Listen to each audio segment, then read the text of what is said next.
ओम नमो ओंकारेश्वर देवताय नमः. ओम नमः शिवाय. ओम नमः शिवाय. अवधूत चिंतन श्री गुरुदेव दत्त. मंडळी, शंका समाधान या कार्यक्रमासाठी मी संगमेश्वर गिरी श्री क्षेत्र ओंकारेश्वर देवस्थान बिलोद्यान जानेगाव इथून आपलं सर्वांचं हार्दिक स्वागत करतो. मंडळी, आपण 2-3 भागामध्ये आपण ऐकलं की देव म्हणजे काय. ही बऱ्याच गोष्टी आपण ऐकल्यात. तर आज आपण याच कार्यक्रमामध्ये देव आणि आपलं आरोग्य आणि उपवास याविषयी पाहूया. तर आज सांगायचं म्हणजे आज एकादशी. एकादशी म्हणजे आपला उपवासाचा दिवस. आता उद्या प्रदोष आहे, परवाच्या दिवशी शिवरात्री आहे. त्यानंतर लगेच शनी अमावस्या येते. मग ते अमावस्याला समजा उपवास करत नाहीत, पण आता हे सलग कसे उपवास दिवस आलेत. आता उपवास आणि देव. उपवास हा आपल्या शरीरासाठी ही चांगली गोष्ट आहे. त्याच्यासाठी पूर्वजांनी, आपले जी पूर्वीचे जे लोक होते, त्यात ऋषीमुनी आले अथवा पूर्वज आले आपले, हे आपण म्हणतो की त्यांना काही कळत नव्हतं असं बऱ्याच जणांचं समज आहे. आजकाल तर मायबापाला सुद्धा आजकालची मुलं म्हणतात, तुम्हाला काय कळतंय, तुम्हाला काय कळतं, सहज म्हणून जातात. बऱ्याच लेकरं आईवडिलांना अशा पद्धतीने बोलतात, तुम्हाला नाही माहिती, तुम्हाला नाही कळत. पण लक्षात घ्यायचं, तुमच्या आईवडिलाचं वय म्हणजे त्यांनी किती पावसाळे पाहिले, उन्हाळे पाहिले, तसं म्हणता येत नाही. त्यांच्याकडे अनुभवाची शिदोरी असते. भले तुम्हाला आधुनिक ज्ञान असेल, पण त्यांना पूर्वीचं ज्ञान आहे ना. पण असो, हा विषय थोडासा बाजूला ठेवूया. आपला मूळ विषय आहे देव आणि उपवास. आता खूप मंडळी उपवास करतात, पण बऱ्याच जणांना उपवास हा का करायचा त्याच्या मागचं कारणच माहित नाही. लोक करतात म्हणून करतात, ठीक आहे. उपवास केल्यानं देवाचं काहीतरी होतं, पुण्य लाभतं, हा एक समज आहे. पण मूळ त्याचा अर्थ, उपवासाचा फायदा काय आहे की पूर्वीचे लोक काय करत होते, एखादी गोष्ट जर ठासून सांगायची असेल तर त्यामागे देवाचं लावल्या जायचं, म्हणजे देवाची भीती. कारण पूर्वीचे लोक देवांना खूप भीतात. आजकालचे भीत नाहीत, कमी, म्हणजे देवाचं एवढं महत्व करत नाही. नुसते जाते, दर्शन करतील, मोठे मोठे मंदिरं उभा करतील, मोठे मोठे सप्ते करतील अथवा मोठे मोठे कार्यक्रम करतील, पण भक्ती नाही त्याच्यामध्ये, भीती नाही त्यांना देवाची भीतीच नाही. पूर्वीच्या लोकांना देवाची भीती होती, म्हणजे नको बाबा, असं केलं तर आपल्याला पाप लागेल, आणि त्यांचं ते बरोबर होतं. आता ही गोष्ट आपल्याला नाही पटत, पण बरोबर होतं. कारण माणसाला कसं असतं, कुठली तरी भीती असणं गरजेचं आहे. काही गोष्टी करण्यासाठी, समजा आपण वाईट गोष्ट करायलो तर कुणीतरी आपल्या पाठीमागे सांगणार असं, अरे बाबा ते वाईट आहे, ते करू नको. आजकाल काय झालंय, सगळं कसं मोकार सुटलंय कार्यक्रम, म्हणजे बंधनच नाही, कसलंच बंधन नाही. त्याच्यामुळं कोण कसं काय करायलं काय नाही, आणि कामापेक्षा पुढच्या पटी शहाणे झालीत. म्हणजे एवढं ज्ञान झालंय अति की त्या ज्ञानाचं महत्वच राहिलं नाही. हे इंटरनेट, समजा मोबाईल वगैरे अशामुळं ही बरेच जरा प्रॉब्लेम यायला लागलेत. अति ज्ञान झालं ते. बरं असो, ते बी असो, आपला मूळ विषय जाईल बाजूला. उपवास आणि देव. आता उपवासाचे फायदे बघूया थोडक्यात, की आता सगळ्यांना माहित आहे, तुम्हाला सुद्धा ज्ञान भरपूर आहे, पण देवाचं का घालायचं मध्ये? कुठेतरी देवाची भीती असल्याशिवाय तुम्ही उपवास नीट करणार नाही. म्हणून पूर्वीच्या लोकांनी ते तशी सिस्टीम केली. पण आजकाल आपण उपवास धरतो. खूप मंडळी, बरेच जण असे आहेत की मस्त तळलेलं चिप्स, ते तळलेलं आपलं पापुड्या, काय ते साबुदाण्याच्या पापड्या, बरंच काय काय असतं, मला तेवढं काही कळत नाही. आणि ते खायला एक मजा म्हणून बी धरतात उपवास. तुला वाईट वाटेल असं. हो, आता काही उपवास आहे ना तुम्हाला, मग तुम्ही सकाळी लगेच चहा की 1-2 फळं की लगेच तळलेलं काहीतरी साबुदाणा खिचडी आहेत, वयात भरमसाठ कार्यक्रम. उपवास कसला आहे हा? उपवास म्हणताच येणार नाही. तुम्ही जे खाताय ना ते जाड अन्न खाताय, पचायला हलकं नाही ते. पित्त होतं, बरेच विकार होतात त्यानं. आणि एकादश आता धरायची ना, एकादशीचा वेगळा अर्थ कसा आहे माहितीये का? तर देवाचा अर्थ हा वेगळा असू शकतो, तो विषय नाही. पण इथे एकादशीचं म्हणजे एका दिवशी, आपल्याला एका दिवशी उपवास करायचा आहे. का करायचा आहे? देवाच्या नावानं करायचं आहे. देवाच्या नावानं का करायचं आहे? की कुठेतरी आपल्याला दहशत असली पाहिजे, देवाची भीती असली पाहिजे. म्हणजे माणूस हे करतो, समजा आपण चुकून काही खाण्यात आलं तर लगेच मग नको पाप लागेल, देव कोपेल आपल्यावर, ही एक भीती. म्हणून देवाच्या नावाने उपवास, असं आपण माणूस उपवास करू शकत नाही, त्याला कुठलं तरी कारण लागतं. असं जर म्हटलं ना मी, आता माझ्याकडे मी बरेच लोक येतात, मी म्हणत असतो तुम्ही उपवास करा जरा, तुमचं वजन वाढलंय, आणि अतिरिक्त चरबी झाली, तुम्ही उपवास करा. उपवास नको वाटतं करायला. मग समजा देवाचा उपवास करा तुम्ही. देवाच्या नावाखाली जर सांगितलं तर उपवास करतात लोक. पण उपवास करतात, पण त्यात काय करतात? लागलीच फराळाचं खातात, मग 3-3 टायमाला बी खातात.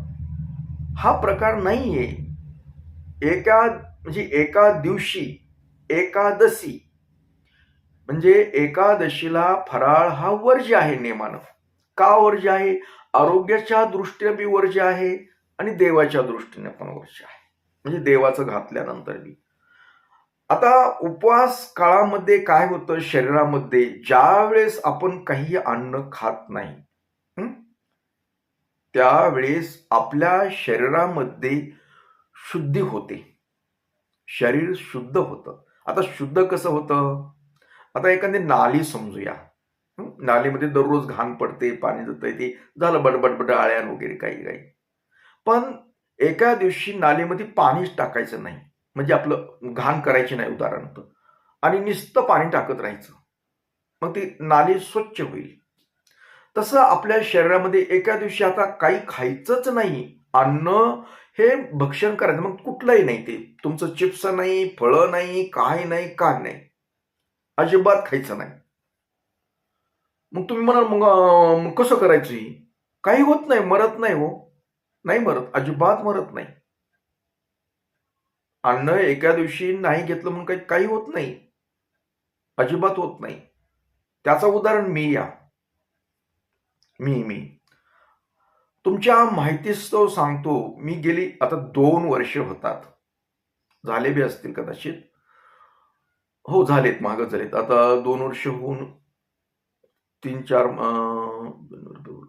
5 महिने झालेत, 2 म्हणजे 2.5 वर्ष व्हायला लागलीत मला.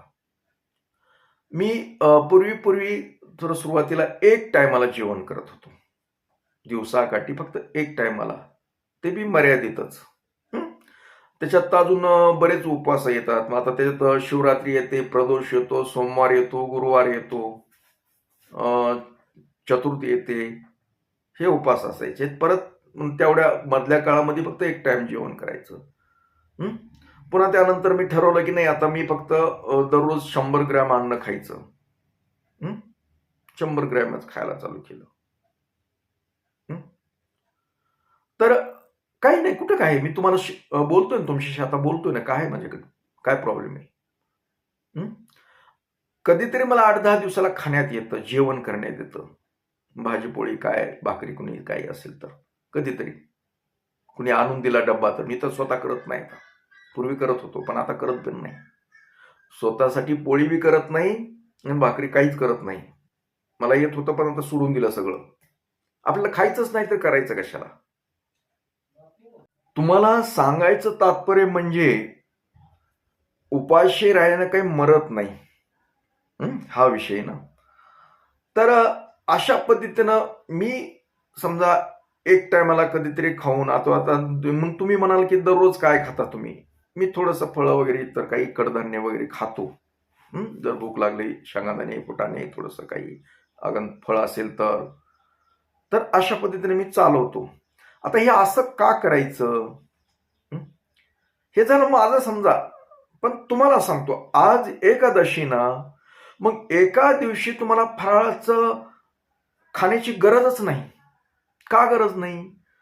तुम्ही धरालात ना देवाच्या नावाने एकादशी धरालात ना, एकादशी धरता तर एका दिवशी काही खायचं नाही. तुम्हाला वाटेल की मग काय खायचं मग आम्ही मरतान ना, तर मी तर सांगितलं मरत काही नाहीत म्हणून तुम्ही. हा, तुमचा विश्वास आहे ना देवावर, देवावर विश्वास आहे ना, देव नाही मारणार तुम्हाला. उलट देव तुमचं शरीर शुद्ध करेल. शरीरामध्ये जे छोटे छोटे विकार असतात, आजार असतात, पित्त वगैरे काय काय ते नष्ट होतं. मी सांगितलं ना, नालीमध्ये सतत जर पाणी टाकत गेलं तर नाली स्वच्छ होते. ते नाही पडत घाण टाकली म्हणून.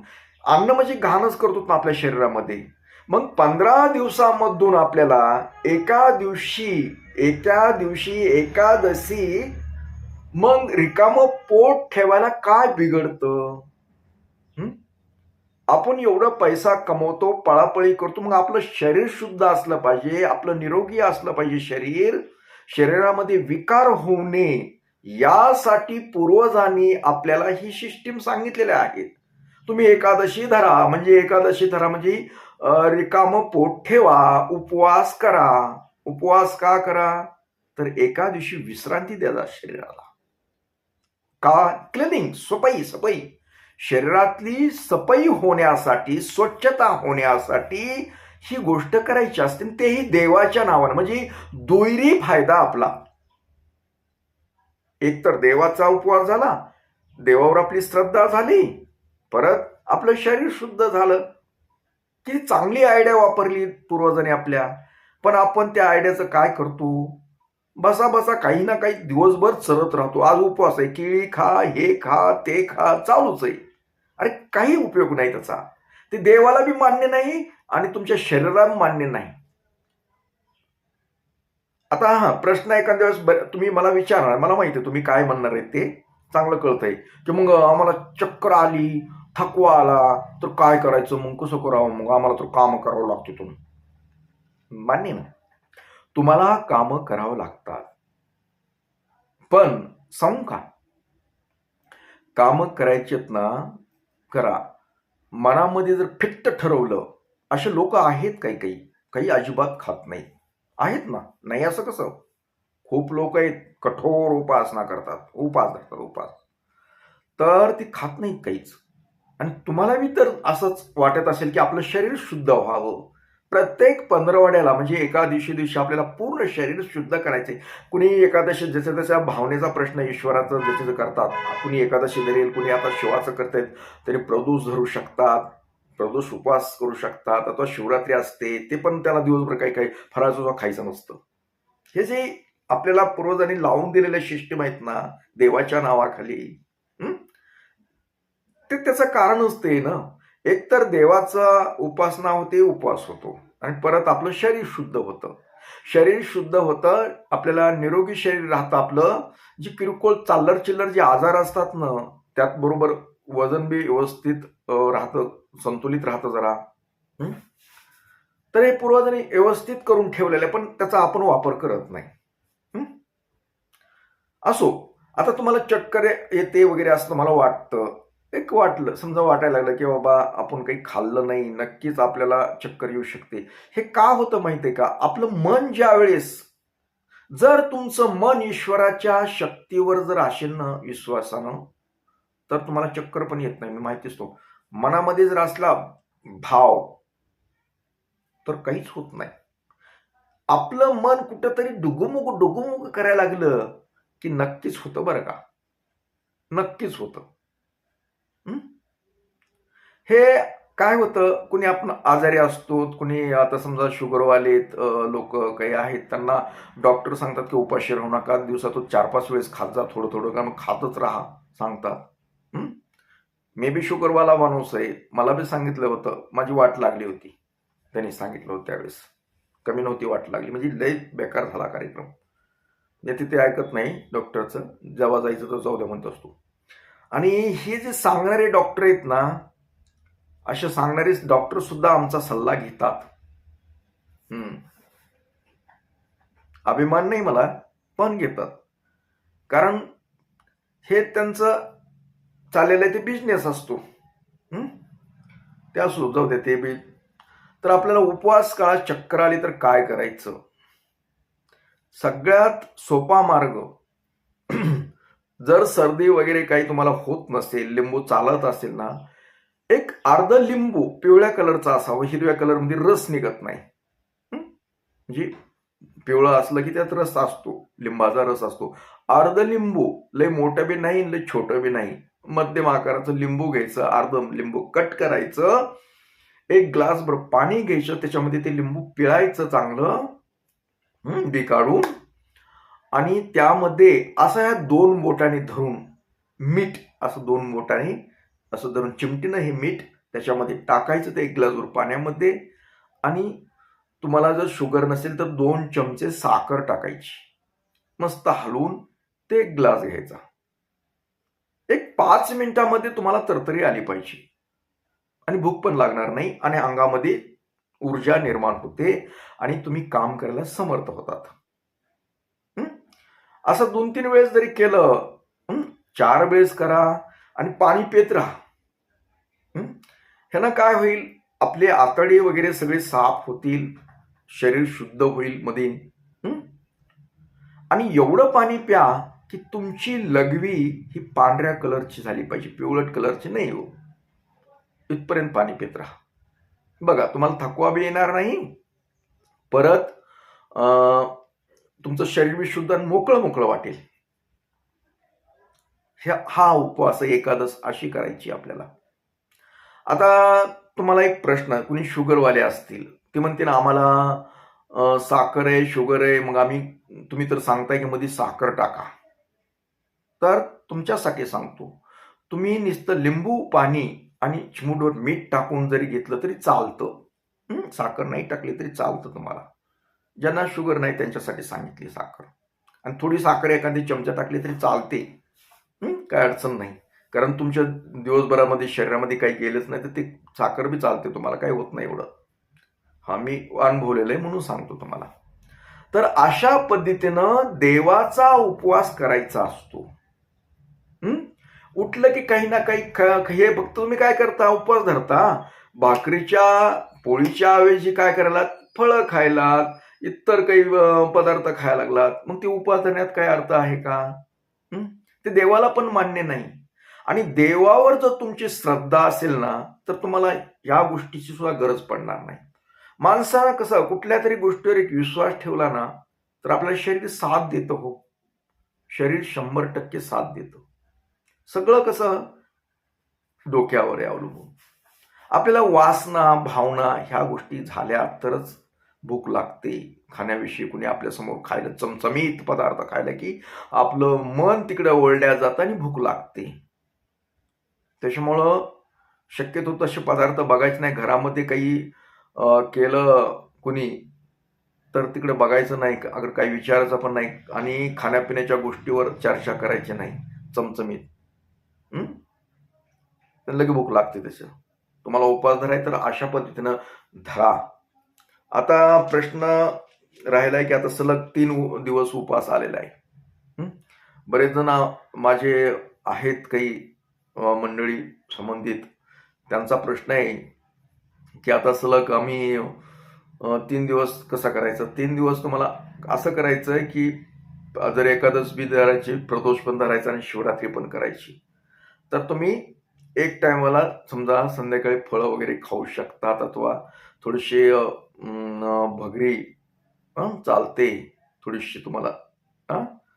आणि हे जर सलग 3 उपवास धरले तुम्ही तर खूप चांगली गोष्ट आहे. एकदम तुमचं. आणि 3 दिवस जर उपवास धरणे लिंबू पाण्यावरच राहिलात ना, तर शरीरामधले जे आजार आहेत ना किरकोळ, ते दूर होऊन जातील. त्यासाठी तुम्ही 3 दिवस बघा जमत असलं तर. हं? करून पहा. नाही सहन झालं तर खा. हं? तर अशा पद्धतीनं पूर्वजांनी आपल्याला एकादशी अथवा कुठलेही उपवास असतील ते उपवास करायचे म्हणजे उपवाशीच राहायचं असतं. काही बी खायचं नसतं. चिप्सन कुठं काही न काही काही काही हे खा ते खा हे चालूच असतं पोटात भर टाकायला. मग होतेत काही ना काही, मग दुखतं, हे दुखतं, ते दुखतं. तर एका दिवशी जरी 15 दिवसातून एकदा तरी तुम्ही हे करत जा, उपवास धरत जा. तेही कडक धरत जा. एवढं मला सांगायचंय. देवाच्या नावानं तरी धरा, कुठेतरी भीती ठेवा देवाची. तर असो, जास्त लांबवत नाही. थोडक्यात मी तुम्हाला एक माहिती दिली. तुम्हाला ही माहिती कशी वाटली, योग्य वाटली असेल तर जरूर सांगा. नसेल वाटली तर सोडून द्या. तर असो, याबरोबरच आजचा हा आपला शंका समाधान कार्यक्रम इथेच थांबूया आणि परत भेटूया पुढील कार्यक्रमात. तोपर्यंत मंडळी, ओम नमः शिवाय. जय हिंद, जय भारत. सुखी राहा आणि समाधानी राहा.